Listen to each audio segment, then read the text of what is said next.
Progress. I knew. Hey, welcome. This is Zoom number 7. We did not have a class on Monday. Hopefully you use the opportunity to watch the old lectures again and again. And again, if you're watching this, make sure to log in and do your discussions. Everybody, I see people in class here who hasn't done any discussions yet. If you're in class, you still have to do the discussions on the online courses. About what? Said I didn't have to do it. Well, that was because I changed my policy from when Jason was a student, because you absolutely do have to do them. I'm just saying, if you're here in person, I would use the 5 minutes when I say go in the lab, use 5 minutes to write a response. And that's everybody, for the most part, who I am looking at and I am seeing on Zoom. Great job. Everybody's in the A category already. We just want to keep that up. Yes. I'll say last week, you couldn't apply to anybody. So it's a little. Yes, Yeah. I fixed it though. Okay. Yes. And when you see that, please message me and let me know. I caught it a little late, so it was embarrassing. I'll go So back and do that. it's all right. That my fault. I wouldn't worry about that unless when I think I graded everything. But for editing. So that being said, let's get into it. We're going to do some more basic edits on Monday next week. We're going to get a DaVinci lesson from Jason. Who's going to come in and show us DaVinci. But as well, the biggest thing I'm going to say now is we're going to continue to look at stuff. We're going to continue to talk about editing lessons, but I want all of you to be editing something. Everybody in here has something? Everybody's nodding happily. Everybody online has something. Remember, there's links to the other things. And if you need something to edit and you're not happy with anything, please edit. Yeah. I did finish the horror film. You did it? Do you have a link? I put it on Canvas for the. Excellent. Great. We'll take a look at that afterward. You finished it? Okay, great. We'll take a look at that now. So that being said, we have a couple things to look at. Let's start with the first share. This one comes from Renan, a former student and a professional video editor. Could we get the lights clicked off in here? Let me hit play. Okay, cool. It's nice and loud. All right, let's turn it down a little bit. Okay. Get ready for this.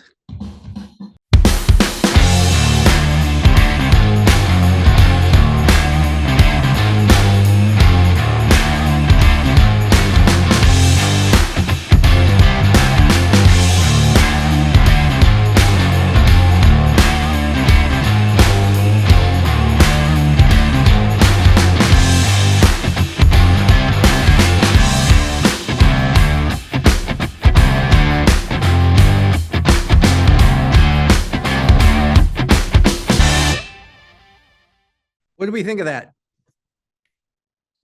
Questions, comments? It's a commercial. It's a corporate video. They got paid to do this. They actually reached out to me and I gave them the work, their company the work. So they filmed this and everything. Let me tell you what Renan said about it though. Because I know this was not without struggle. So Grady edited this. For those of you who might not know Grady, it was colored by Chris. And then Renan did the music, graphics, and director of photography. They had a 10-person crew to film this, plus a drone pilot. It was a 2-day shoot and a 2-week turnaround. So that doesn't seem like much, but they did provide 3 separate cuts. So that was our 30. So that felt like 30 seconds. Yeah. 30 seconds got it all about. Do we know what it was? It was a truck company, right? So we noted, what did we think of the graphics or music? Cut well together, was catchy for a commercial. I don't know, what was the name of the company? Yep, Marty paid attention. Yes, RMC Engineering, right? Like there's the logo.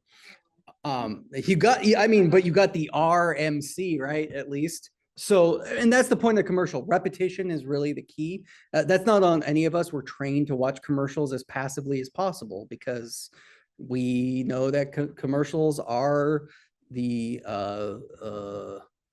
way that we are forced to consume.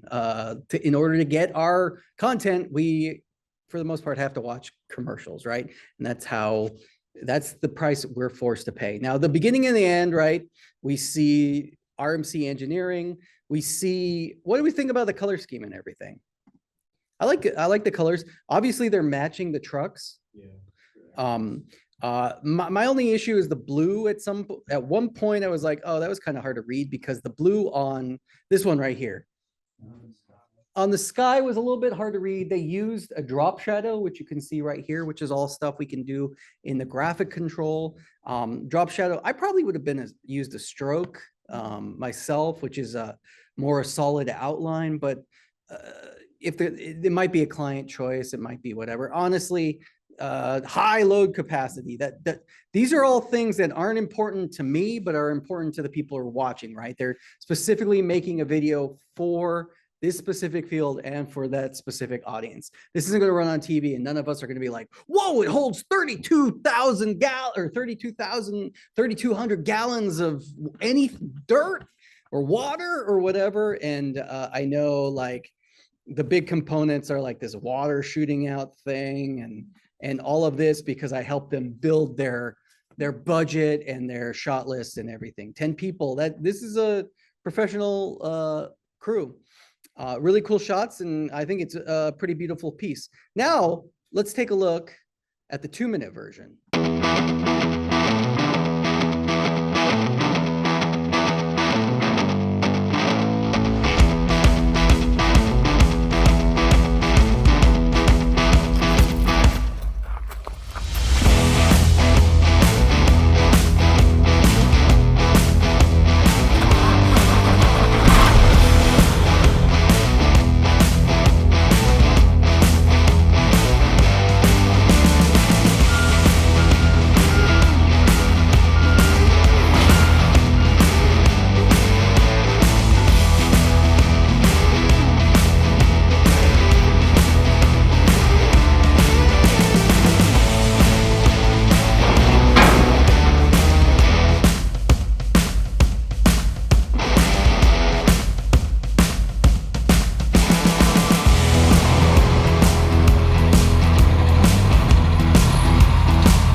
Longer, right? 2-minute piece is maybe for like a YouTube ad or something like maybe odds are they're probably making these videos to send it directly to a specific clientele where it's like, hey, we made a short version, you want the longer version that showcases more of this stuff, because we know as content creators, we're going to watch certain elements of it. What do we think of this one versus the other one?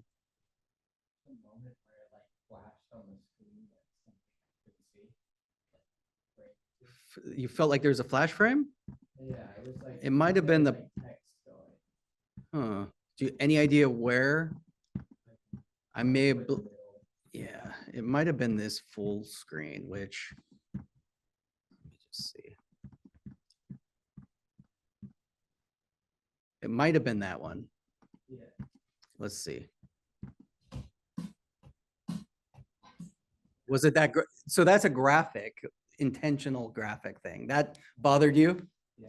Okay, well, that's a good note. The graphics are flying in there. I mean, that's a choice. If the client liked it, what can you do? Maybe I just have them pop on would be the alternative. Also note that this is probably 2 years old, so stylistically, video editing styles change a lot. So especially for commercials. So something like this could have happened 2 years ago. I ultimately think it's a great success. It's a lot of work. Everything is shot beautifully. It's a commercial. I think the music works well. Yeah, Noah. I watch a lot of like local broadcasts for basketball, like from like if I'm watching a San Antonio Spurs Houston Rockets game. Yeah. Because of the subscriptions I have, I can watch the local broadcast, and this looks exactly like something that would come up on more like agricultural or rural like markets. Like if I was watching a Memphis Grizzlies game, this looks like a commercial that would be on. Yeah, for sure. Yeah, for sure. Anywhere that you watch your television, if it's broadcast television, even your YouTube is going to be specifically targeted towards you based off of your cookies and geotags and all the information you share. So you're going to get local stuff, right? Like, so I know I get Monterey stuff and it's like, okay, I'm getting Salinas Credit Union's commercials and it's like, oh, cool. And like, I'm paying attention because I've shot a lot of Salinas, I've shot a lot of Monterey, and I've seen, and you can notably tell the level of video production versus the level of like a really like a $100,000, $200,000, $500,000 commercial, right? Versus something that maybe I messaged Ren and we'll see if he'll tell us that, oh, we'll tell us they got paid $5,000 for these commercials, which is decent, right? Well, it's not bad. It's great. Hey, $5,000, give me $5,000. The problem, of course, is when you think about video production, $5,000 for 2 days of work, 10 people. Yeah. And equipment costs. Do they own their equipment? Do they rent their equipment? And then editing costs. How much do you think you should get paid to edit? How much you get paid to edit at CMAP? If you don't mind me asking, per hour. 20 an hour. 24 an hour. That's nice. That's a good way to work at it. Whenever I quote someone a project, Renan, okay, cool. Thank you, Renan, for sharing. He listens to all these. So Renan said he got paid half up front and half afterwards, which is really smart. They did cash in their revisions on small things like color, reshoots were on the table for an extended contract, but ultimately they didn't need it. Smart. That is really smart to put that in your contract. Here's a great person here. Geronimo as well does a lot of freelance gigs, and you really want to establish with your contract, especially editing, how many editing hours do they get? Because, for example, I did a favor job for someone who paid me $600. And I think by the end of my project, the amount of editing hours and shooting and filming, I think I was making, I don't know, like $2 an hour on the whole piece. It was for a friend, so it wasn't like that band thing. Geronimo helped me out on it too. Yeah, that was a nightmare. So it was one of those. Yes. I think a better frame of reference would be like when me and Jason do Oakwood plays. Yes. We charge like for editing, I think it was 85 an hour. 85 an hour. And then to be a cameraman on site. Or it might be the other way around. I can't remember right now. You should always charge more for, I think it's the other way around. you should charge more for production because that you also put in your cost of camera and equipment rental. And then editing, I always charge less. So like my personal rate is 300 an hour for production and 150 an hour for editing. That's how I budget it based off of time and effort and everything. And also make all the little details, like get them out of the way up front. For example, you're not gonna let them keep the footage unless they want to. That's all the. Or if you are, or if you're not. Yeah. That's always something that you can talk to about your contract, whether or not you own the footage or not. And that's a factor. I like to give my stuff away, because most of the time the people like take it and then think they can edit it and then they come back to me. But, you know, part of the contract, they want you to edit it as well. So I've done bigger budgeted things. Always keep in that mind how many hours. And also when you're getting hired, make sure you put in revision hours as well. So based on this contract, you'll get an edited piece and then you get 5 hours of revisions. If not, I'm going to charge you more. Because ultimately, like the one that I made $2 an hour off of, 6 rounds of revisions. And I ultimately just said, hey, I'm done with them. I'm like, you can have all the footage. I don't want to edit anything else. And that's fine. It was like, I'm like, just so you know, your project cost me money. So time is money. Okay, thank you, Renan, for sharing. Okay, Noah has a video here. Harold Uh, White. People who are alone. I'm gonna do a quick audio check. Actually, Noah, can you God speak? dang it! Oh, I am muted. my- I've been sitting my here the God. whole entire time Jesus talking, Christ. and I'm like, I've- "Why are you guys not responding to me?" My ears. Oh. Yo, got a mirror in the garage. Yo, we don't care. We found Starbucks. That's a local coffee shop for sure. I can hold it. Yeah. Could you turn off the car alarm? If you look What'd at my that do? stream, I'm a barista. Do not get that guy. Yeah, the favorite room is this garage. Jason. Listen here, buddy.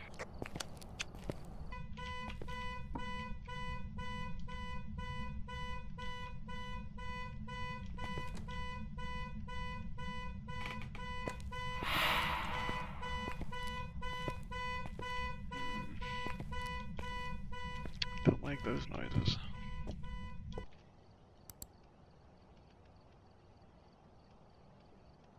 Not sure what they're up to. We have ghost orbs.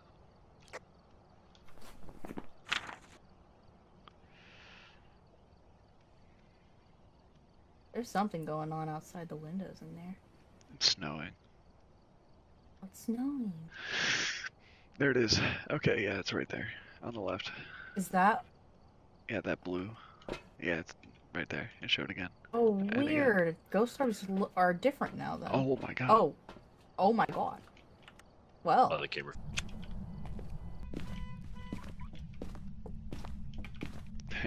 Thank god. Is that safe to say freezing or not? No, it has to be below 0. It's gotta be below 0. Got it. Harold, why did you just touch the door? Oh, it's oh. Bro, this thermometer is edging 0. Edging. Oh, we got this, fingerprints. We got EMF is fingerprints. going. Look over here. We got fingerprints. Fingerprint. EMF started going up. This has gotta be on the floor. Harold White. Not like that. Oh, he's Oh, throwing you Right picked stuff. up the mirror? Hey, a crucifix just, blew up in flames. Yeah, it wanted to hunt, but it just tried to hunt. Oh, that's nice. That's,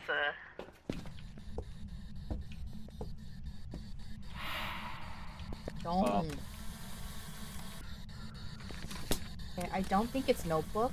I don't think it's ghostwriting. Because he ain't Oh, writing shoot. shit this old. Oh shoot, oh shoot, oh shoot, oh shoot. Try and turn. Turn your lights off. Turn your lights off.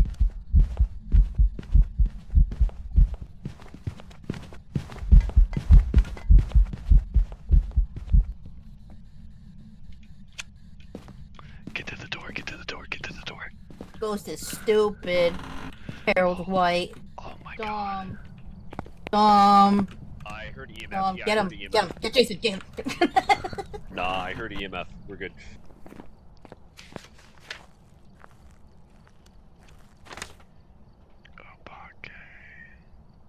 kind of just goaded. We can get the fuck out of here. Wow. Dude, we're next level, bro. We're simply Untouchable. with it. Gets We're killed. simply nasty with it. Next game. Simply nasty with it. Next game. Okay, great job.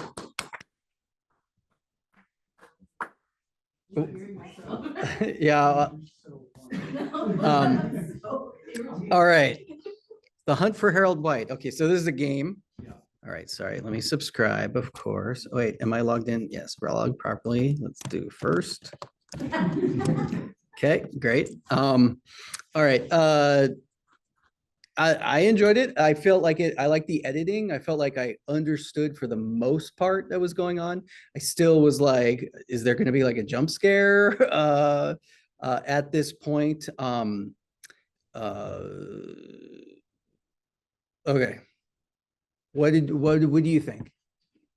I think I went a little heavy with subtitles, but I did want to explain without like over explaining what was going on in the game. I thought the subtitles were very helpful for someone like me who's understands it's a ghost hunting game, but it's never played it before. So that's what I wanted. I wanted to like be cheeky and also informative. Yeah, you got a couple laughs out of me, even though I didn't understand the context too much. Yeah, and I just wanted to get better at like having entertaining cuts and not have things go on too long, because that entire hunt, that specific session was like 45 minutes into 4 minutes. That's pretty Yeah. decent. So I just wanted it to be like a nice tight 4 or 5 minutes that was entertaining, and like if somebody doesn't know what the game is, they could still like enjoy the content because it explains it. But leaves like some ambiguity and surprise and stuff happening. That was the goal. Yeah, excellent. I think that we should get constructive criticism from an expert though. So Jeremiah, what did you think of this playthrough video? I think it could have had a more clear goal for the video. I don't know what the goal was. Yeah, I could have explained that. The conceit of Phasmophobia is you are a group of contracted ghost hunters who have to collect evidence to then surmise what the ghost is and get out without getting killed by the ghost. So I think that Jeremiah brings up a great point that for someone like me who's never played the game, an introduction would be awesome, like seeing the title screen of Phasmophobia and even being like, hey guys, we're checking into, I mean, you're not YouTube content creators, right? Like you're showcasing your playthrough. Yeah. But at the very least, it could be like, hey, Phasmophobia, you could have recorded one line that would have let us. You don't have to be like, hey guys, we're doing this today, but you could have just been like, today we're hunting for Harold White. In Phasmophobia, it's a ghost hunting game, and we're going to determine what type of specter it is, because through the playthrough, I guess you have to identify it based off of different actions, right? Like that's what the notebook was to me. Jeremiah, any other notes? I think it would have been cool to maybe animate the notebook or zoom into it maybe so that you could see you checking off the goals. Maybe add a sound effect.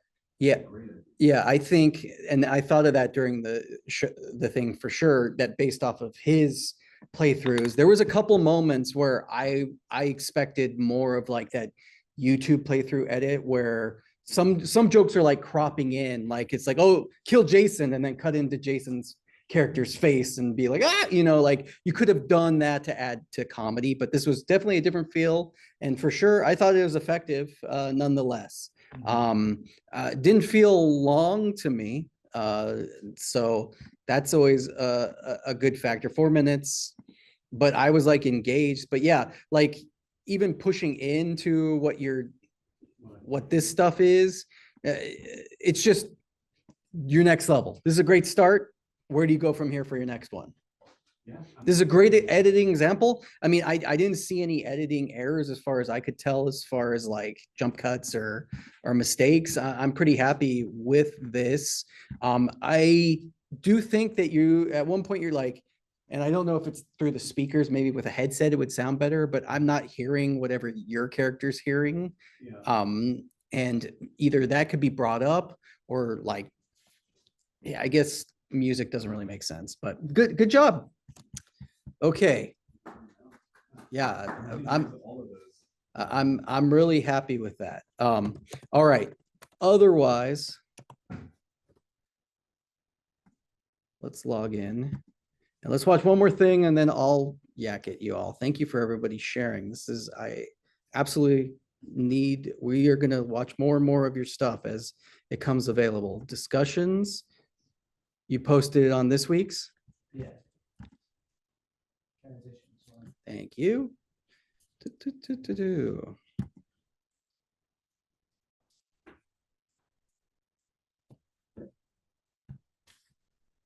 Oh, here we go.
What is that in your pocket?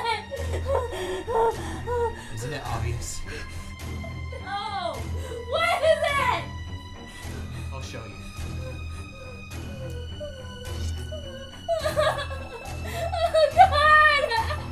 Oh God! Magnificent.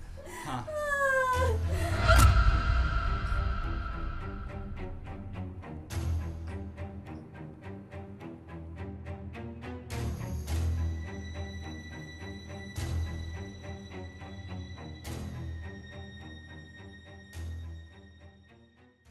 Great job, Jeremiah. So this, of course, is the horror files that I gave you. This is from one of our semester's genre projects where we take, this was a fun project we used to do. In our film production class, we take one script and then we film it in 3, 4, one semester. We did 10 different genres with the same script. So there was a comedy version of this where it's like, what's in your pocket? And then it's like, oh, you know, you can imagine what was in his pocket for the comedy. I thought this was really effective. I think, tell me about it. It was slightly disturbing to edit. Sure. It was also like difficult because some of the sound wasn't recorded for some of the scenes. Yep. And yeah, I thought your sound Foley, you added stuff, I thought was really good. I definitely think this was still, I would consider a rough because I would note you a lot on this.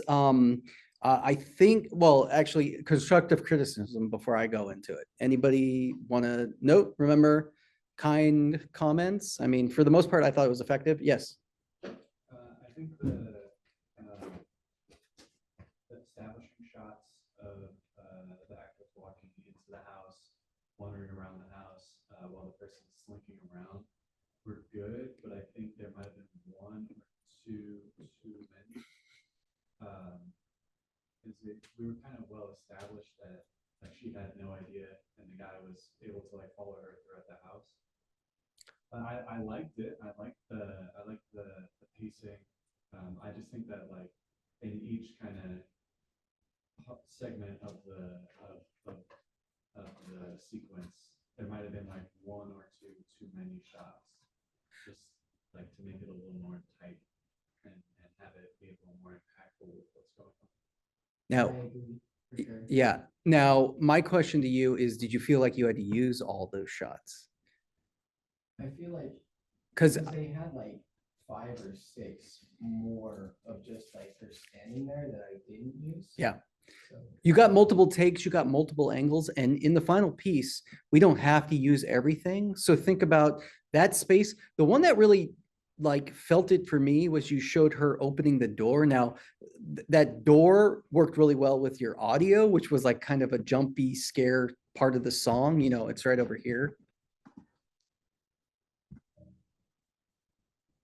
I liked all your music. I liked, you know, that cut, your dynamic cut with music is really good. Your audio, the dialogue needed work. I felt like maybe you weren't using the microphone, or at least the mix a couple of the times with Sophie. I don't know if it was the boom mic versus the lav microphones. They should all be there. So choosing what's what, especially when she's screaming. I don't know if it's a good mic or whatever. Now, what's fascinating about this is you go from here, then she's like getting here, which I guess the door, to me, like we could have just had her jump and not even open the door or whatever and just get the cup. Now, what's fun about this piece is I've seen this edited like 4 or 5 different ways, right? From different students. Jeremiah, I would challenge you for next week, or if you want to get to it, if you still want to play with this and like refine it. I also think your color, it's even, but it does feel kind of drab or muted. It could even be, you could even make it darker because it's horror. I just feel like there's some dynamics. We're going to talk about coloring today. But I've had people cut this piece where she starts tied up in bed. And we ordered it based on like, it was starting with that. But like, oh, the order, how you got the files didn't matter. But I'm telling you, we could tell the story differently. Specifically, I've had people end with this shot. Like we find out that he's the boyfriend after he kills her, basically. So there's a way, like, I want you to reorder and tell me the story in a different way. Okay. So like, for example, you could start with like, if this is your very first shot, then we go to her in bed. It's all a POV, right? There is a POV of her tied up, right? Without him in there. Yeah, but first, We just go with this shot and we hear like that. And then we cut back to the start where she pulls in and walks in, right? Like it's called media res. We kind of start at the end and then go back and tell the story of how she got there. And then, you know, we could Mix it up. See if you can tell me the story in a different way is what I'm going to tell you. I like it. I think this is effective editing. This is above beginner level. You're definitely intermediate level. There's just some areas to clean up. You can tell a story too. You took this piece and told the story. That to me, and I think Noah's right, there's just a couple areas where I would say it felt fat, where I'm like, was this shot necessary? Do we need to get here? Why don't we just jump and get to that shot? And I'll give you more details note in the discussion, okay? But great job. Really good job. Really happy. 3 minutes, that's a really effective piece. Okay. Thank you for sharing, everyone. I'm going to get into my editing. We're jumping into Premiere, and what do we notice right off the bat? Everything's offline, right?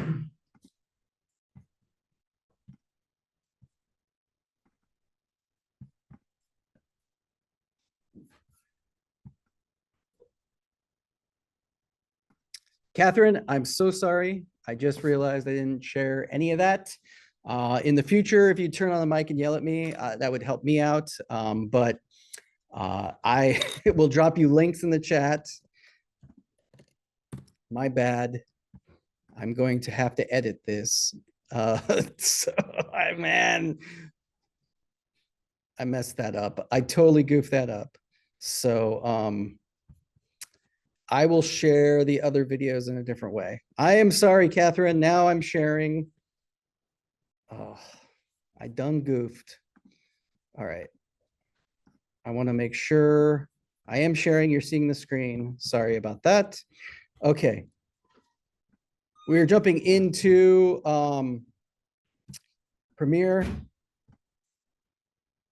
I went like a half an hour without knowing. Shoot. Okay. Embarrassing. Totally. All right. So we're going to relink our media.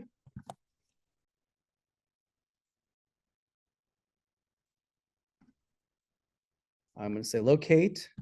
What's great is it automatically looks in the same spot. Essentially, this happened because I didn't have my hard drive on. Okay, now I have a piece. And what's notable here about my piece is we can see, Catherine, I'm just going to put you down here for right now. What we can see is we can see my video. And what's notable, we should know is like, okay, I see 2 lines of audio. I have, sorry, 2 lines of video and audio here. I synced everything prior, but we're going to work with this. Now, first and foremost, I want to go here. I'm going to look and I'm going to resize my video right here. This is a good example, but it's a commercial that I'm working on. Today, I want to go into my window and I want to bring up my Lumetri color. Now, Lumetri color is the color correction for our for Premiere. I'm gonna put this down here, and I don't need that. Let's do this. Okay, so Times of my life. she lost it. Okay, this is red camera footage. Now, what's notable about this is I have the front. I have 2 camera angles, as we can see.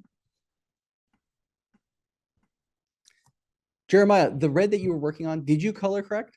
I didn't yet. Okay, so that's what I meant. So look at the color on the TV or on the projector now. I mean, it's colored, but it's not really. This is what it comes in. This is the raw that the camera comes in at. So with Lumetri, we can go over here and adjust some of the color correction. And what does that mean? Well, looking at this right here, let's click on it. We're making sure we're on the right file. And now in this window, Lumetri Color allows us to do a bunch of different stuff. I'm going to start with basic color correction. So Lumetri Color, and we're going to look at the different options. Now, right here, we can click and say auto. Auto is the computer is just going to go and automatically change it. Now, it did some stuff, but it didn't do much, right? To me, it's hard to see on the projector. It's still kind of warm, which means it's orangey. We have combination lights. So we have out daylight, but we're working off of, our color was mostly daylight. Now, what's interesting to note is all of these options give us different things. White balance. White balance is going to choose what our color temperature is in our video. what what a good video editor would do is have them record something that has white on it. So if we look at this clip, there's not even a clapper. There's not even the slate, which would have white on it. So I don't really have white to draw from in my files here. I know I was here on this shoot, so I know we didn't do it because we were lazy. But what can we do? So with the dropper tool, we can click it, and then basically you can see, can you see up there? The color is changing based off of where I'm dragging the dropper. Now, what the dropper is doing is like, look, if I choose the fire here, everything turns blue because it thinks that this orange is white. So it's going to counteract it by changing it blue. Or if I choose something that's like more cool, it's going to make it more orange because it's basically you're counterbalancing red and orange. So I don't really have a frame of reference to use this. If I had something that was, I know the color white, I could like click here and then it'll give me a base. Now what's notable is like, look at the temperature tint. The temperature and tint is, sorry, the temperature and tint, let me click on this. The temperature and tint is changing based off of where I move it. See how the orange and the blue and the green and the pink are going. Okay, so let's undo that. So first and foremost, 0 is the natural state of the color balance. So maybe you perfectly balanced it in camera. If not, maybe we'll do some suggestions with it.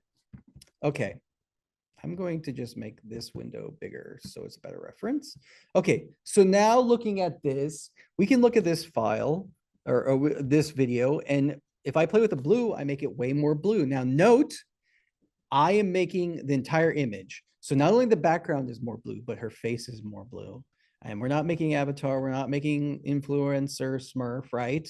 You can also see I can make it warmer. So if I have something that's more blue, I would add more orange. Realistically, we're never going to go 100% either way. We're going to go somewhere in the middle, and I'm going to just kind of eyeball what I think is about right. Now, again, with our tint, Hulk smash, popular. There you go. I want to be popular. But this is going to help us if the tint's off. Now, notably, what's interesting too is I can also do my saturation. Now, it's at 0% right now. Saturation is the overall saturation of color.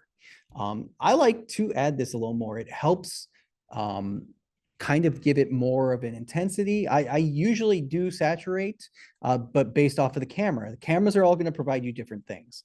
Notably, if I get saturation to 0, look what I did. I made black and white, right? Desaturated my image. If I go 100, we're at 200%. With the color level of the red, this is actually pretty dynamic color. It's not so heightened. Personally, I wouldn't go 200% because it becomes hyper real, but it gives her, the projector doesn't look quite as, if you want to come up and look on my laptop screen to see what it might look like. I'm so embarrassed, Catherine. I'm sorry, I didn't see your note till right now. You can see the color of the tones of the lips and the mouth. Kind of, you don't want it to look too surreal. It depends on your video, first and foremost. Like, what are you coloring for? We'll talk about that more. But for I want kind of a natural coloring. What I'm gonna do, because I'm working with the red, I'm actually probably going to choose something like 175, just because I'm familiar with like the intensity I like for a corporate video like this. Now, why would I do more? Well, maybe you're doing a dream sequence and you want, like, if you think about the Wizard of Oz's colors versus when it's in black and white, it's hypercolor, it's Technicolor, right? And we can really make certain colors pop. That's what we're doing with our temperature, tint, and saturation. Now, let's talk about controlling the light level. Jeremiah, your video is a lot of dark stuff, right? So maybe I want the exposure. Of course, if you don't know that, that is the iris, how much your camera's eyeball is open. Think about your eye. When it's dark, your iris opens more to let in more light. And when it's bright, you close it down. So with my exposure, I can change the overall light level. Now, what's notable is it affects everywhere in the image. So not only is she getting darker, but the background is too. So it's a uniformed light level. And again, now we're doing the end of AI. We're doing, this is blown out. This is underexposed, right? So if I want to, I can bring up my exposure a little bit. Why would I do this? Sometimes when I'm with a client, I like to blow it out a little bit because it does what? This is a good thing to note. It hides creases and darkness, right? If I blow something out, let's say, for example, wrinkles might be less noticeable. We'll talk more about controlling it, but this is exposure is an overall light level. This is a good one to play with. Contrast. Now the contrast is the level of black versus white. If we do high contrast, look what happens. Basically, we've gone 100%, we crushed the blacks in this level. Now, if I bring it all the way down, what's notable is we lit it pretty well, but you can see all these dark levels get there. Now, what's notable too is like if you bring your level down, have you ever seen video that was shot underexposed and there's not enough light? What happens to it? Noise. Thank you, Marty. Noise in video. Let's see if we have any noise here.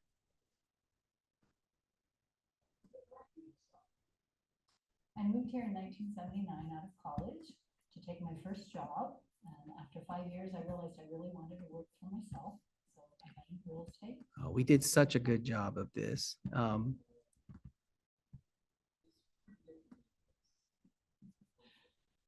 moved here from a very small rural community. And All right. really small. So It was a great fit for me. noise is, sorry, let me just pause this. Okay, noise is, we want to go 35, I think. There we go. Noise is like when you see like the backgrounds move. In fact, I believe we could see noise here. I'm actually going to share it now. And I hate this art thing. Okay, let's go back. Okay, in the horror movie,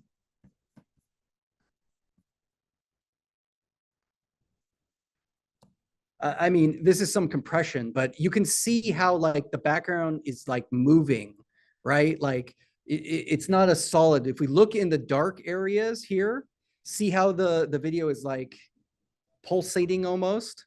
That would be noise, right? And this is like the YouTube compression. So like here on the video, look in the dark areas, specifically like in the corners, especially where it's black. Now, horror films, you get a lot of noise. That's fine. It's going to be darkness. But we're working, that's something to consider when we do that. All right. Does that make sense? I need someone to say yes, because when I say, does that make sense? That's me feeling self-conscious about like, I feel like I didn't explain it good enough. All right, so that's contrast. So then we can also decontrast it. Yes, Noah? This might be a little more of a question for the community if you're in it. Is it true that there are film cameras or cameras designed to shoot specifically in black and white, and the difference between turning off saturation and shooting specifically in black and white is like very clear, correct? It is, the small answer is yes. Everything is intended to be shot a certain different way. It's just stylistically, how does things look versus black and white? You can for sure shoot on the red and with the intention of shooting in black and white, but it's one of those things, it's like you need to, we'll talk about what LUTs are in a little bit, but are you going to put a LUT on it to make it look more black and white or fancy? Or are you going to crush the blacks? Like, for example, if I take this saturation, right, it's not a very dynamic black and white, right? Like it's black and white, but everything is kind of flat here. What I would do is probably then crush the blacks there. See, and that actually makes it more dynamic. And even so, I'm not there yet, but I would probably, we'll talk about these elements here. But see, instantly, now we're more film noir, right? And that's just, I have 100%, it was called crush the blacks. And doing that, we lose definition in the areas that are dark, but we get like, look at how her makeup and everything looks, and her wrinkles are more defined. We're playing more with color. Yeah, it's totally fun, and we're not there yet, but we're in basic. That's a good question. We'll get there in just a bit. Highlights deal. Oh, here, let's go back to saturation. And let's go down with our exposure. Let's do some contrast. And there we go. Highlights. Now, highlights are white light level. So if I pump my highlights all up, the general brightness goes up. Or if I bring it down, but this is the upper levels of white, and we'll talk more about it, especially when we get that curve, you'll understand it. Shadows are black. So I can increase the darkness level with losing some exposure. Again, we're getting much more of a rich image. This is why I asked you about the coloring, Jeremiah. Everything felt flat. You can see how now this image went from, and look at this, we can go over here and see the original image versus what we've done. Yeah. And this is by Lumetri Color becomes into your effect control bin over here, and you can turn it on and off. And what's notable is, like anything, we could actually do a color mask and just mask a certain area. So if you wanted to like just make her face be black and white, or make her want to change the colors of her eyes, there's all control. That's more advanced stuff. We're just going over the basics right now, but that's shadows. Okay. Now here is like a raw white and black level. So you can see this is just raising the whites and then lowering the blacks. We can continue to crush the blacks. But shadows specifically refer only the darker areas, and highlights refer to the brighter areas. So maybe it's too bright in one area. I'm going to try to fix it by changing my highlights down. All right, that is basic. Now we have several options in here. This is called creative, and creative is interesting because we can actually bring in filters, or this would be color styles. Now, what's fun about this is I'm actually going to reset this and go into my creative. Now my creative, I'm going to go in and see that there's a lot of different settings, and there's a lot of settings specifically designed for certain types of cameras. And I can go in and load the red ones in here. But look, Noir HDR, Noir 1965, they have presets to specifically match certain types of coloring, right? Like, ooh, that one instantly. So if we're trying to do a black and white, but also we can go in here and do like, okay, matrix setting, matrix green. Oh, that was blue. This one's green. All right, guess what? We're filming on Mars. All right. Neutral. It's kind of like a neutral. Gold Rush. Tobacco. We got faded. You want to make a Western? It's all orangey and gross, right? Here's a clean start. These are all basic creative presets that you can go in. It's a good way to start and be like, stylistically, I want to do like clean Fuji or clean Kodiak. And you can actually download these. And these are like Blue Moon. Oh, here we go. This is for Zoolander fans. Blue Steel.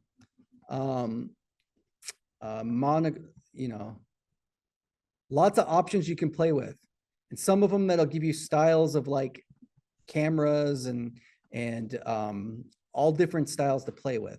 Again, there's also none or custom. You can build your own and save it as a custom one. This actual footage that you shot? Here's actual footage that Grant and Jason and I shot. Yes. All right.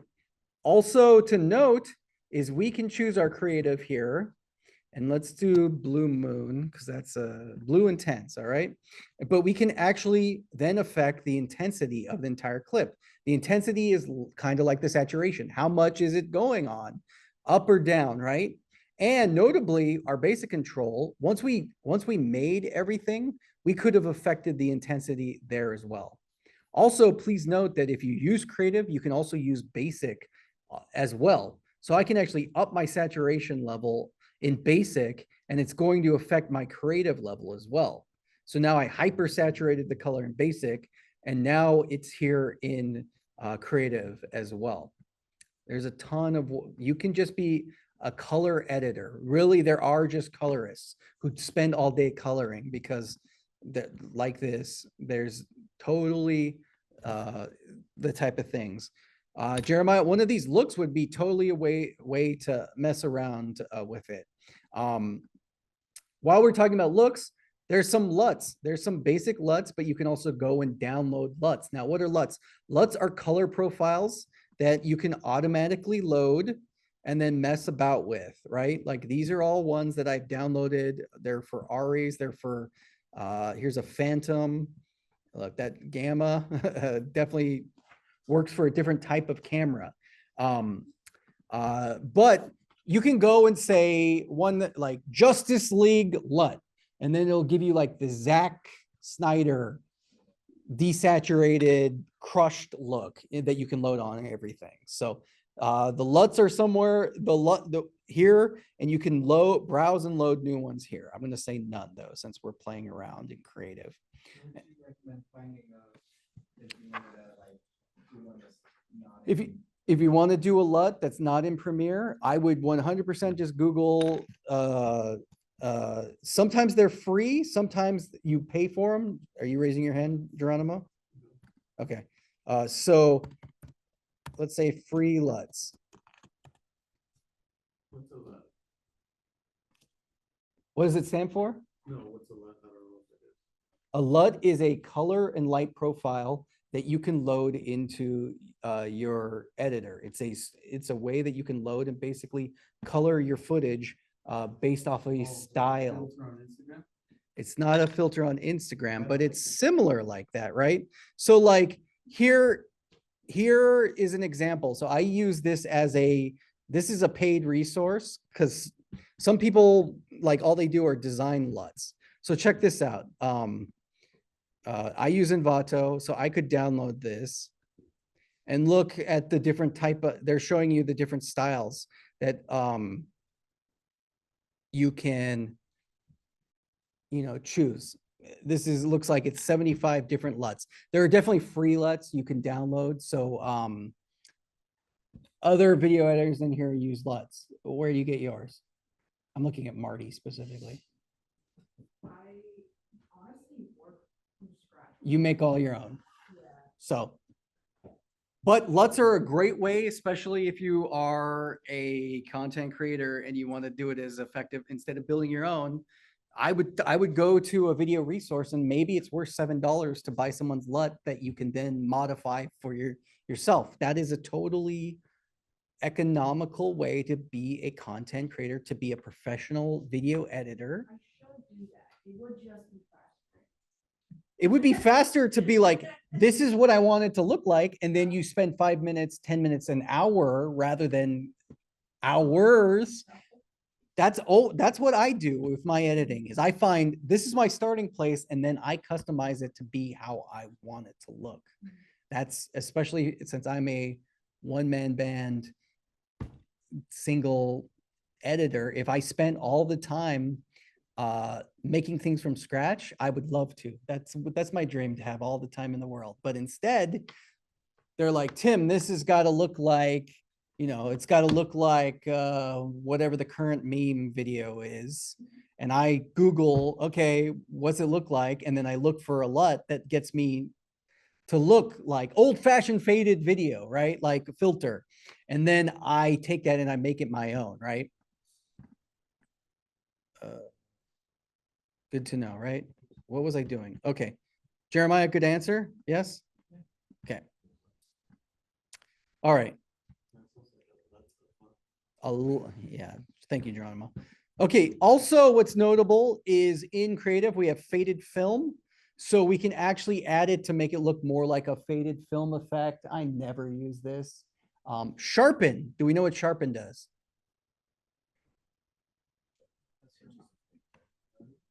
Sharpen enhances your focus of your image. Good or bad? Why is that good or bad?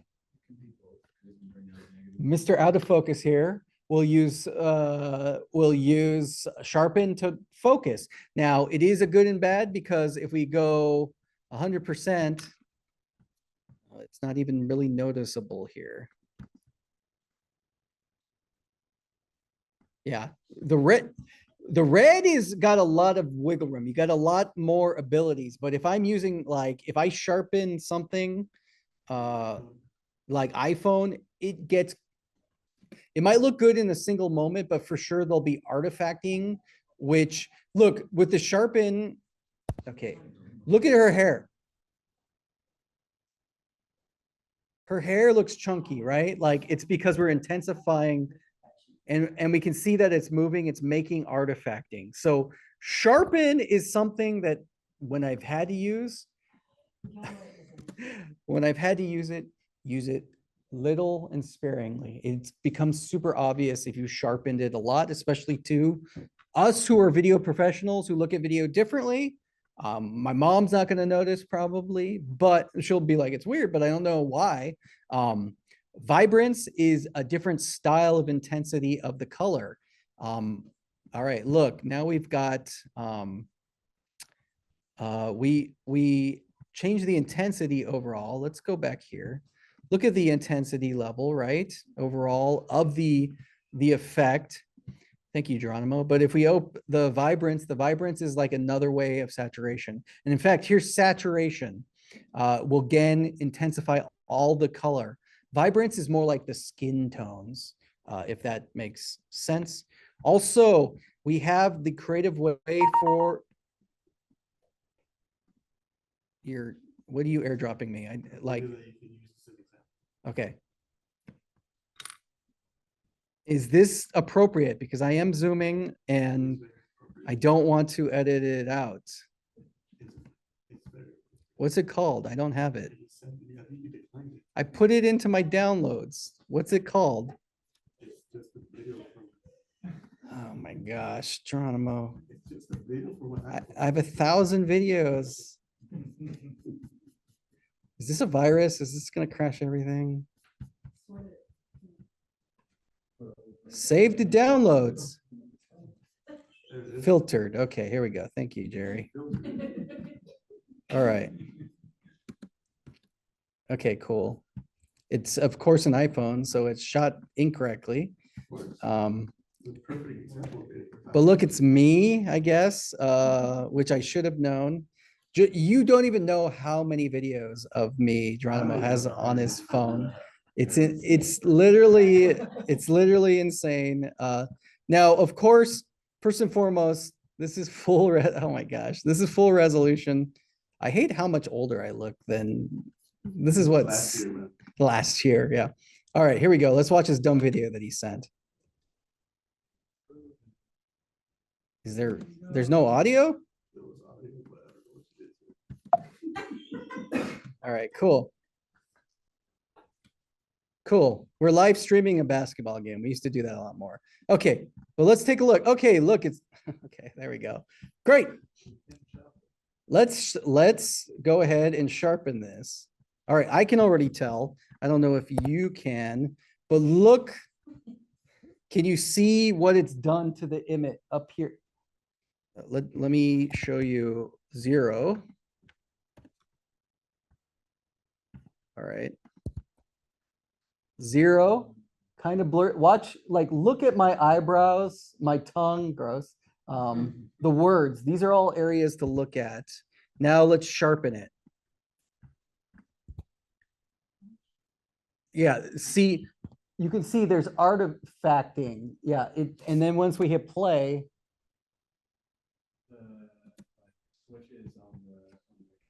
Oh. Yeah, so it uniformly adds the sharpening. Now, if I use this tool and I want, it would get a little bit better. Would it be perfect? No, but maybe it would make it feel like not so obviously out of focus. Also, sometimes when I do use sharpen, I'll draw a mask specifically to sharpen maybe an eye or something rather than the entire image. Remember, any of our tools over here, especially our Lumetri Color, I can go ahead and do my mask. And then you can, yeah, that's pretty good. But let's see. So look, just my head is sharpened there versus the knobs. Like if I go over here, now look how intense, do you see the difference there? Look how intense that is versus now with the mask, no mask. Definitely out of focus. Now that's not even, that's so crazily in focus. Okay, there's our sharpen tool. Tint and balance, again, this is where we can actually play around and change the tint of certain areas. We can change the highlight tint and the shadow tint. So notably, the highlight, anywhere that's super, oh, I also have the mask on. That's why it's working. Okay, so let's kill the mask. All right, so the highlight will only color balance the highlights, which are the high bright white areas or the highest levels of light. So everywhere that's, let's make it all pink, right? But my shadows are pretty much all the dark areas in the image. So look at my my shirt. I can kind of make that black now bluish. So we have pink and blue. So if you're stylistically wanting to mess with this, and then the tint balance, we can again mess with it a little bit. This is all color correction. If you shot something wrong, really, you jump into here. Okay, let's turn off our creative now. I'm going to turn that off. Okay, back to the normal image. Oh, might as well work with this dumb image of me. Curves. Now, curves we talked about. I want to jump back over to this one right here. Let's turn off our creative and let's go into curves. Curves is our white level. We are working with our colors. Our colors come in for different colors. We have white, red, green, and blue. These are all different elements of the colors that we can control. So what I like to do is I like to mess with the white level, which is basically exposure. So what I can do is I can click on my level here and basically raise the light level. Now, what's notable is instantly when I touch my curve, it gives me a keyframe. And the keyframe, I can move up and down the panel as I want. Now, notably, if I'm in the middle, my curve will curve to black or curve up to white. Now, if you see, if I go all the way to the left, I've blown out my image completely, all the way to the right, and I've made my image black. So what can I do with this? Well, I can actually make separate pinpoints and affect my image. What does that mean? So I'm going to raise the white level. But as you can see, because I have a different pinpoint, it's affecting the curve differently. So I can actually control this quadrant is kind of the darker levels. This quadrant is kind of the lighter levels. So if I put my pinpoint here, you can see I can crush the blacks here, but keep the highlights, which are the whites, up here and create kind of this weird all yellow image, right? So what's happening? Our light should be curved, but when we flatten the curve up here, we can see we're crushing the whites or crushing the blacks. And that's really what crushing means. So what's important is you want to keep your curves as well as you can. And look, I can actually add multiple pinpoints and, you know, make a nightmare video like this, right? Why would I do this? Oh, why would I do this? Martha thought everything was fine until it wasn't. Yeah, there's a true crime video right there, a true crime documentary series. She had until she came to Gaff. All right. Now, what's notable is this was us this was us. Okay, if I hit control, if I hit, let's see. If I hit command, I can actually remove these keyframes. But let's just make it, I want my levels to kind of look like this, okay? This is white and black. Now, if we click over to red, we can actually control the values of red in our image as well, which means what? Is I can specifically go up here and say, my highlights, I want to be more red, but I want less red in the dark levels. So these are the low end, this is the high end of the curve. And notably then, once we remove the reds, everything starts looking green, more green, but I can bring the green down. You have to picture your color wheel. Do I mess with this a lot? Usually if things are colored wrong or messed, I'll go in. I more so use the white curve to affect the light level than anything else, or blue, you know. I've shown you multiple ways to mess with the tint. This is just another way we can mess with the tint. Okay. I'm actually going to turn that off. We're back here. Hue versus saturation. Again, this is another area where we can up the saturation, but change the hue of the saturation. So what value of colors are coming in or coloring out? And also, you can also use the eyedropper tools to start a reference point. And you can curve certain levels. So I want to up my saturation, but I want to desaturate as much pink as possible. Why would I do that? Well, maybe the person has red cheeks or something and you want to reduce that. Hue versus hue. Again, these would be different styles of color. We can go in and remove some blue or remove some pink. Hue versus luma. Luma is light, so white. Luma versus saturation. Look what happens when we do this. We are bringing up the saturation, but the intensity of the white level of saturation, and we can do the different color spectrums. Saturation versus saturation. Again, we're gonna mess around. This is fine-tuned. I'm just introducing all of this. Areas to play around with. Okay, that is our curves. Now, let's talk about color wheels and match. Now, what's fun is here's our comparison view.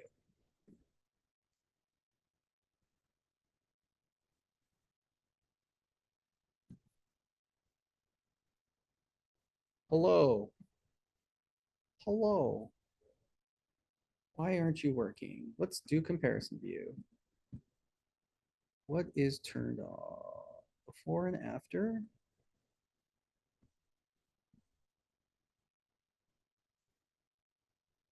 Swap those.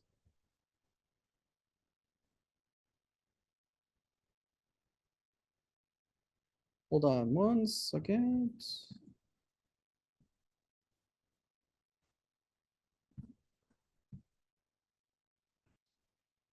Yeah. Use it all day and then it doesn't work for me. Let's go over here and see if I can't get it to work on a less big file. Okay, there we go. Maybe it was just glitching because, oh, you know what? I'm probably stupid. Probably, right, Geronimo? Maybe, possibly stupid. Okay, great.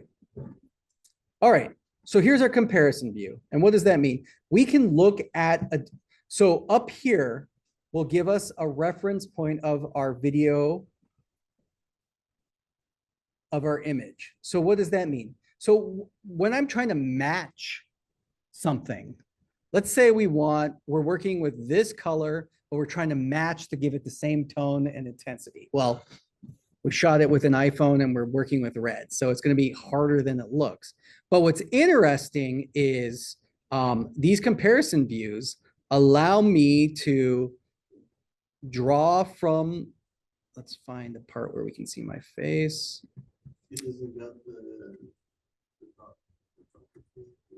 It definitely does, Geronimo. I'm not there yet. Okay, so what I can do here is what's interesting is I can actually, let's scrub and, all right, there's my face.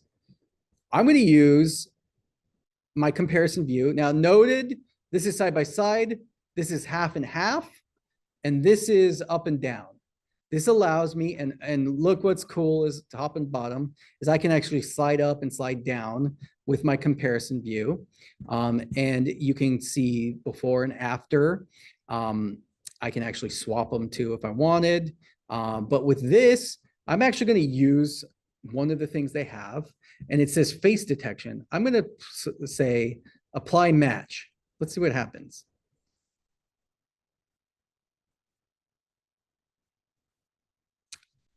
It automatically is trying to match based off of the faces, the color temperature of both.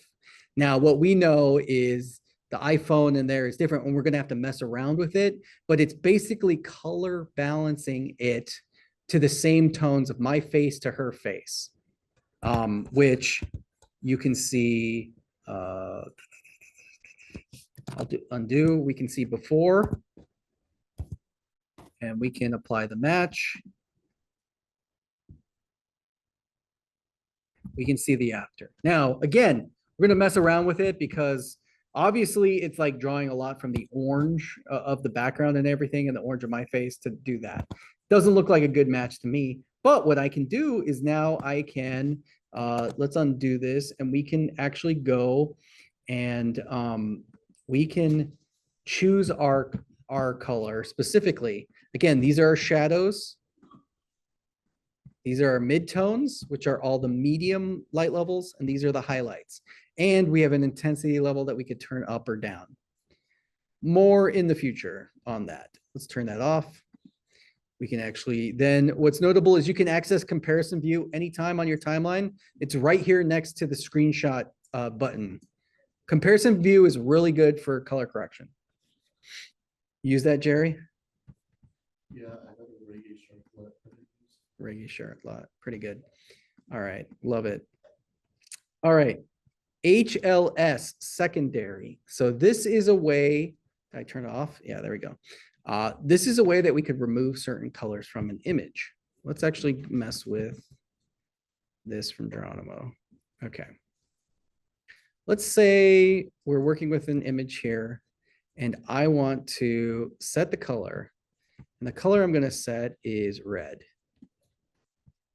Okay, and it's key. So we're going to key out red as best as we can. We're going to remove red, color, black, white.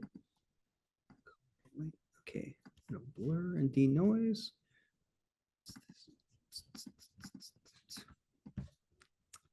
So we're going to choose a color. I don't know if this is going to work on this clip per se. What's notable is like when I click on this key. Oh yeah, I'll choose there. Creation. Okay. Okay. So what we can color correct is a certain color. So let's just pick red as an example. Now we're going to go down here and correct it. So what does that mean? That means we're going to go in and choose blue. I'm going to change the temperature.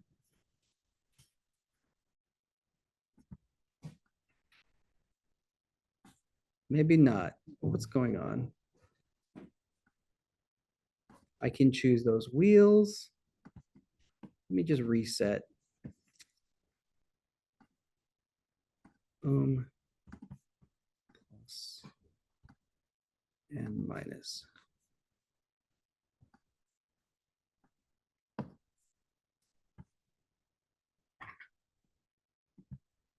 All right, this is not functioning today. Let me just double check. See, Jerry.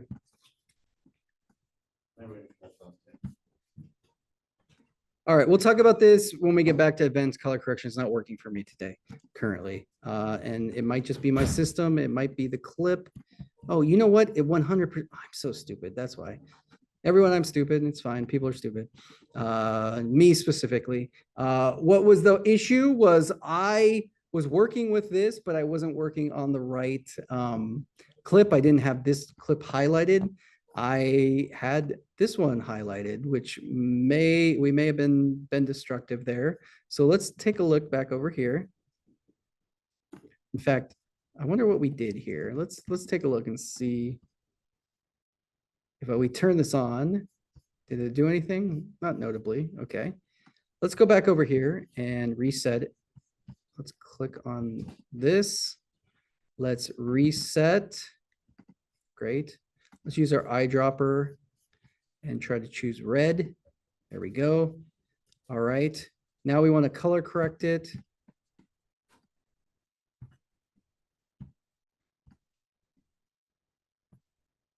Let's change the color temperature. Are you seeing what's happening here? It is choosing everything that is within that color that we chose. And we have started to change it. Which you can see the highlights, the redder areas. We can see that the red is still there, but now it's got some pink just based off of there. And we can note that it's attacking this. So you can actually choose a color and color correct it. I did it as intense as possible. This is really refined, advanced color editing. Tougher to just change someone's eyes than you think, because it's a spectrum, and we would need to go in there and like then choose the plus and minuses. So we could say like, yeah, include this as well. Or we could say, you know what? I don't want to lose. Yeah, let's lose more of that. Let's lose more of that. Okay, we don't want that color either. Look, and we can very specifically say, okay, let's take out those highlights as well. And you're just color correcting. You would use a mask as well if you're doing this, but that's the fun. I was about to give up. Okay. Vignette. Who knows what a vignette is?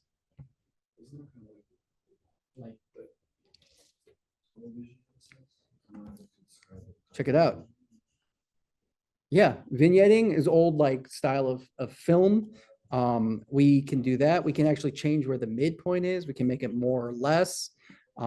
We can change the roundness, right? We can make it square. We can make it that. And we can feather the edge. We can make it hard or not. Why would I do this?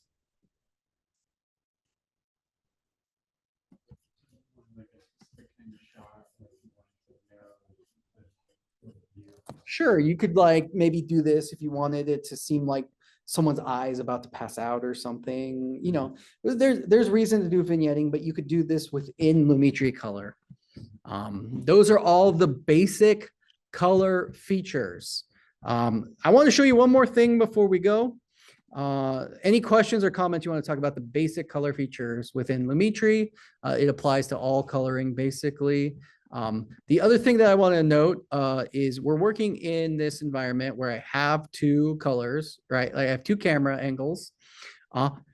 If I highlight my two clips here, now this is going to happen when you shoot with two cameras. Okay, on a set, what did we just film where we had two cameras? What film was that? Elves? Huh? Santa's Helpers, two cameras. Now what's notable is I could sync all my video and audio. And then like, okay, I want to edit it. Now, what I'm doing right here is my checkerboard editing, right? Like I have one on top of the other. What I can do is I can highlight this, and then I'm going to say control, and I'm going to nest. Remember nesting, I'm going to call this, I'm just not going to name it. I'm going to make a subsequence, right? Here's a nested sequence. Now, what's notable is, remember, I showed you we could collapse a lot of things into a subsequence. What's notable, though, is like if I collapse my two videos into a sequence, whatever's on top's dominant, right? So I'm going to scrub through, and I'm only ever going to have this one camera angle, except if I then go control click and I say multi-camera. And I'm going to say enable. Now what's notable is it went back to the last one. Well, it knows your channels of video now. This subsequence knows the channels. So using my hotkeys 1 and 2, 1, 2, 1, 2, 1, 2, 1, 2. If you're editing something like a multi-camera'd presentation that's an hour long, I use this all the time. And what's notable is I can go through and be like, okay, camera 1, make an edit. All right, now we're going to scrub through. Okay, cool. Now I want this to be camera 2. I want this one to be camera 2. Boom. All right, go back to here. All right, that's camera one. Okay, cool. Oh, where'd I go? All right, so cool. This is the multi-camera. Now, notably, check this out. What if I, just as an example, if we take Geronimo's dumb video here of me, why would he record that of me? I don't know. What if I said I made a subsequence here, or I'm going to nest. Okay. Now I'm going to go here. I'm going to say control click multi-camera. All right. Now 1, 2, 3. You can have up to 8 channels and then cycle through in the multi-camera view. Look, and I can go through and make my edits. What's noted though, what's notable here is check it out. In multi-camera view or in a subsequence, in a nested sequence, if I double click it, it's going to show me, I don't have to do 1 or 2 or 3, but in my edit window here, it'll give me the option. I can go and click it through. It shows me 4 basic, but it can show me up to 8. And you can choose whichever one I click on becomes the dominant one on the timeline. Also, but Tim, I want to get in and actually edit that subsequence. Well, cool. We can control click on it, and we want to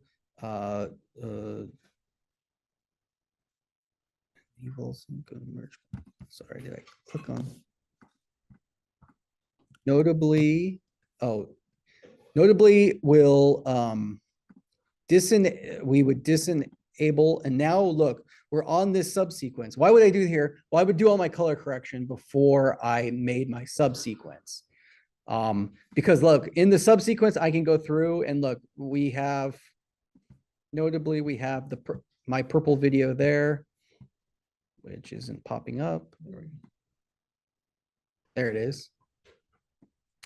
It's popping there. And like, what if I want to click on it and get rid of that vignetting? Okay, cool. Now I'm back to here, and I'm going to go and I'm going to say, let's nest it again. Cool. Oh no, it's already nested. Let's just let's enable multi-camera. You got it. No problem. Thank you, Jeremiah. We're almost done. Color it, dude. Okay. Notably, so look, so I can cycle through here. What's interesting about the nested or subsequence is now I can click onto here, and my Lumetri can apply directly to this sequence. So I could, do all my color correction here, but why is that good or bad?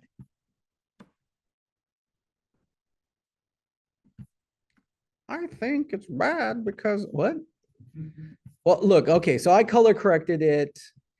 Let's just say auto. See what it does. Oh, it looks horrible. Auto sucks, by the way. It'd be bad because perhaps you're using 2 different kinds of camera to record the video on the multicam. So if you use the multicam as a general way to color correct, it might look good on one and then very strange or absurd on the other. Absolutely. In the multi-sequence, because we're using the different camera angles, right?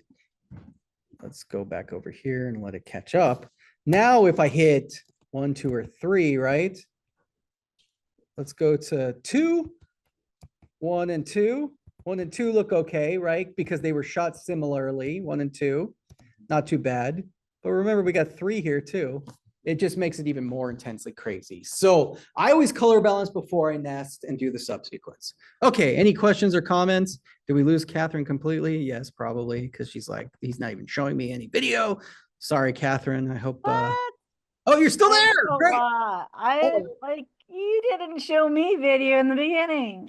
I know. I felt bad. I'm sorry. I wish you would have yelled at me. I know.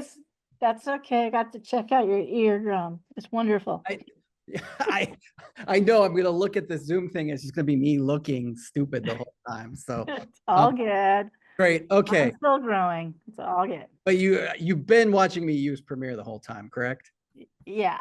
Okay, excellent, good. All right, thank you for. Sorry if I Thank you haven't for still being responded. there. No, it's not your fault. It was my fault. I just assumed you had left because I didn't see this. Okay, great. Well, I'm wrapping it today. We're gonna continue to work on this on the stuff. You can edit here in class, or I recommend maybe finish the discussions for this week using your time. But on Monday, I want everyone to have a link that we could look at. We're gonna get into, you should be editing, using your time to edit. And if you need questions, please approach me. Any questions or comments about anything we saw with color today? Great. I'm gonna stop recording and we can continue to talk without the people who didn't show up to either of the meetings. You know who you are. No, just kidding. It doesn't matter. I'm gonna stop.